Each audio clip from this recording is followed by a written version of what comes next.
Senator Jesse Arreguin. I'm honored to represent Senate District 7, which includes Northern Alameda County and West Contra Costa County. And I'm here along with my colleague in the Assembly because it's critical that we not let families starve and that we fight to make sure that everyone in California continues to receive essential food assistance. As was noted today, tens of thousands of Californians may lose their eligibility for CalFresh benefits. And we need the frontline eligibility workers to help keep people enrolled. And we saw the chaos that happened during the prolonged government shutdown last year and how vulnerable Californians had to navigate confusion and sit in long lines at our food banks just to make sure people had life-sustaining food.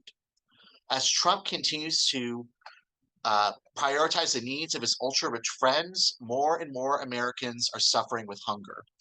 And you may recall last year, Trump did everything possible to try to ensure that those in need of food assistance were denied the help that they need when he attempted to withhold funding that was available for the first time since the SNAP program was implemented in the United States during the Thanksgiving and the holiday season.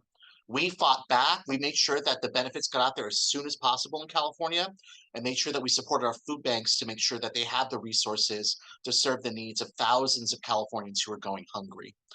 The passage of H.R. 1 represents the latest assault against our vital safety nets in California, with CalFresh in the firing line and 665,000 Californians at risk of losing their coverage.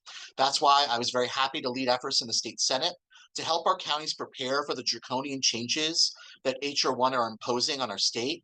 We have called for additional funding to help counties have the resources to hire hundreds of new workers to help with the screening and verification and engagement needed for people to retain their CalFresh benefits. And while budget negotiations are ongoing, I'm pleased to announce that last week, the Senate Budget Subcommittee approved revisions to the budget that would allocate $175 million for county CalFresh eligibility workers.